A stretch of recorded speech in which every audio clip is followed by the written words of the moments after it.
नमस्कार दोस्तों, मैं प्रीतम कुमार यादव आप सभी के बीच में आपके अपने YouTube चैनल प्रीतम सिंह पर।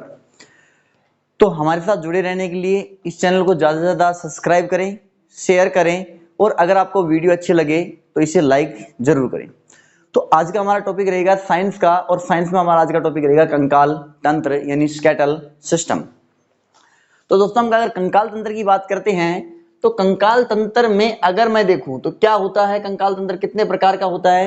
तो सबसे पहले कंकाल तंत्र किसे कहते हैं, तो हमारे शरीर को जो संरचना प्रदान करता है, जो आकृति प्रदान करता है, उस तंत्र को क्या कहते हैं, कंकाल तंत्र कहते हैं। यानी हड्डियों से बना हुआ एक ऐसा ढांचा जो हमारे शरीर को एक आधार प्रदान करता है, उसे क्या कहते हैं, कंकाल तंत्र कहते हैं। हड्डियों का बना हुआ एक ऐसा ढांचा जो हमारे शरीर को आधार या संरचना प्रदान करता है, उसे क्या कहते हैं, कंकाल तंत्र कहते हैं। अगर हमारे शरीर में कंकाल तंत्र नहीं होगा तो हमारा जो शरीर है वो एक, उसकी जो खाल है यानी जो त्वचा है वो एक गुथे हुए आटे के समान हो जाएगी, उसकी कोई संरचना नहीं होगी। इसलिए इसे एक संरचना प्रदान करने के लिए हमें किसकी आवश्यकता होती है, कंकाल तंत्र की। और इन्हीं हड्डियों के बने हुए तंत्र को क्या कहते हैं, कंकाल तंत्र कहते हैं। अब कंकाल तंत्र की बात करते हैं तो एक वयस्क मनुष्य में हड्डियों की संख्या कितनी होती है। तो सबसे पहले मैं बात करता हूं, एक वयस्क मनुष्य में हड्डियों की संख्या जो होती है वो 206 होती है। एक सामान्य व वयस्क मनुष्य में हड्डियों की संख्या कितनी होती है, 206। अगर इससे ज्यादा है तो भी व्यक्ति रोगग्रस्त है, यानी उसकी कोई ना कोई प्रॉब्लम है, कोई रोगी है। एक जो स्वस्थ व वयस्क मनुष्य होगा उसमें हड्डियों की संख्या कितनी होगी, 206। लेकिन जो एक नवजात शिशु जन्म लेता है तो उसमें हड्डियों की संख्या कितनी होती है, 300।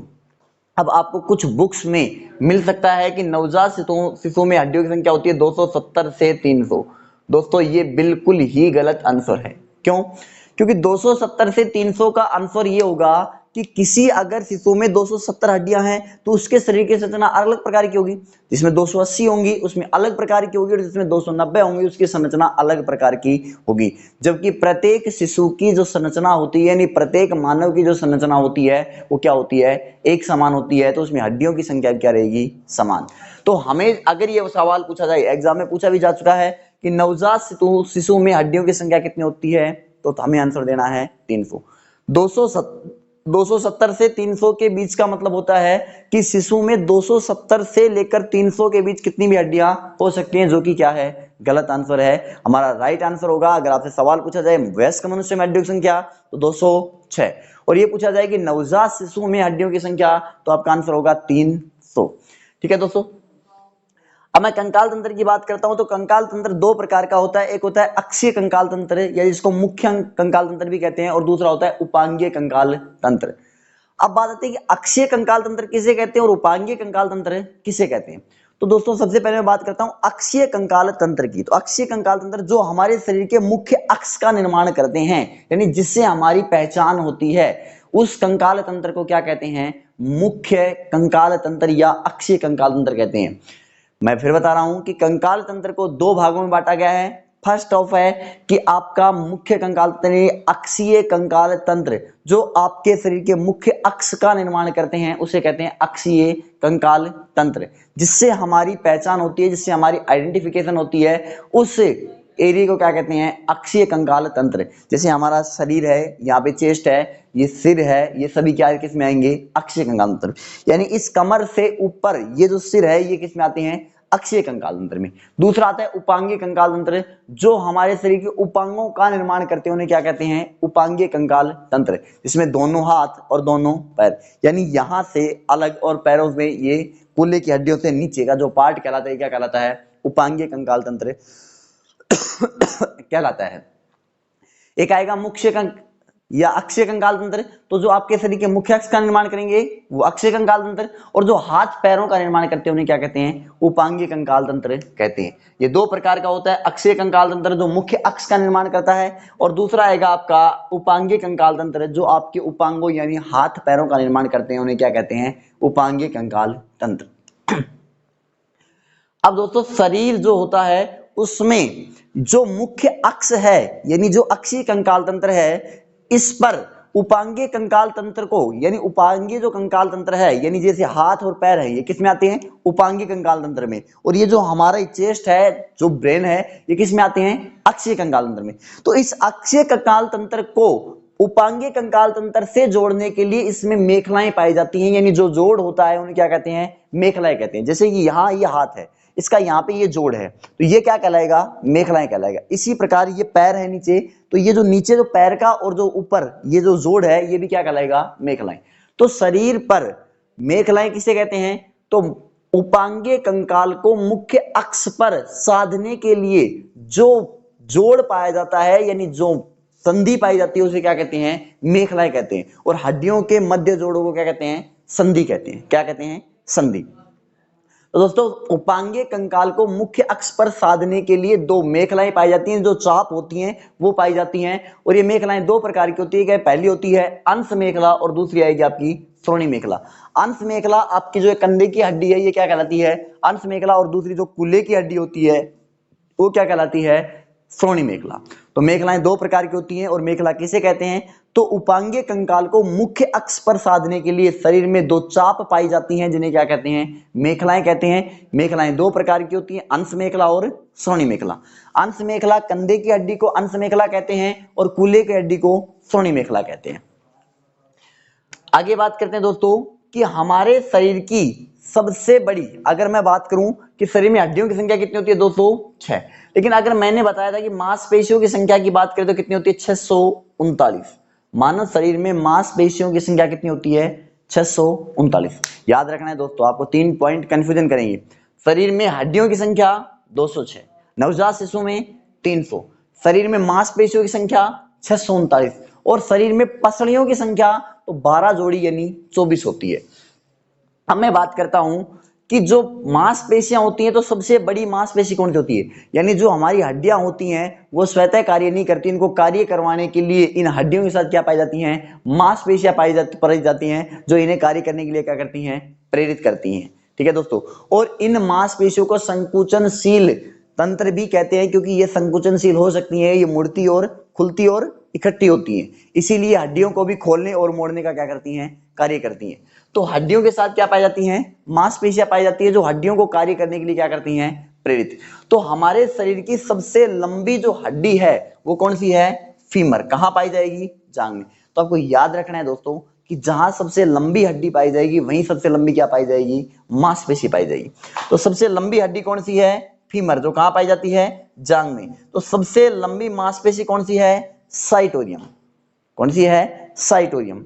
ये आपको ग्लूटियस मैक्सिमस में मिल सकता है कुछ बुक्स में। ठीक है दोस्तों। तो सबसे लंबी जो मांसपेशी है वो कौन सी है? साइटोरियम। ये भी कहां पाई जाएगी? जांघ में। तो सबसे छोटी हड्डी कौन सी है? स्टेपेज। कहां पाई जाती है? कान में पाई जाती है। तो सबसे छोटी मांसपेशी भी कहां पाई जाएगी? कान में। उसका नाम क्या है? स्टेपोडियम। तो सबसे लंबी हड्डी पूछी जाए तो फीमर, सबसे छोटी हड्डी पूछी जाए तो स्टेपेज, और सबसे लंबी अगर मांसपेशी पूछी जाए तो साइटोरियम, और सबसे छोटी मांसपेशी पूछी जाए तो स्टेपेडी। ठीक है दोस्तों, यहां तक हो जाएगा। आगे हम बात करते हैं कि शरीर की सबसे मजबूत हड्डी कौन सी है? तो शरीर की सबसे मजबूत जो हड्डी है वो है जबड़े की हड्डी। जो जबड़े की हमारी ये जो नीचे वाली हड्डी होती है, इसको क्या कहते हैं? सबसे मजबूत हड्डी कहते हैं। और इस हड्डी का नाम अगर पूछा जाए तो नाम है मैंडिबल। नाम क्या है? मैंडिबल। यानी शरीर की सबसे मजबूत हड्डी है वो मैंडिबल है। कहां पाई जाती है? तो जबड़े में पाई जाती है। और इस हड्डी को चलती फिरती हड्डी भी कहा जाता है, या घूमती फिरती हड्डी भी कहा जाता है। तो हमारे शरीर की सबसे लंबी हड्डी है जो आएगी फीमर, सबसे छोटी हड्डी है वो आएगी स्टेपीज, सबसे लंबी मांसपेशी साइटोरियम, सबसे छोटी मांसपेशी स्टेपीडियम, और सबसे मजबूत हड्डी है वो मैंडिबल आएगी। कहां पाई जाती है? जबड़े में पाई जाती है, और इसे घूमती फिरती हड्डी भी कहते हैं। अब दोस्तों आपके सामने एक सवाल आता है कि हमारी खोपड़ी में या सिर में कितनी हड्डियां पाई जाती हैं? तो हमारा आंसर होता है 29। लेकिन अगर काउंटिंग करते हैं तो कितना आता है? 28। चलो काउंटिंग करते हैं 29 कैसे होती है।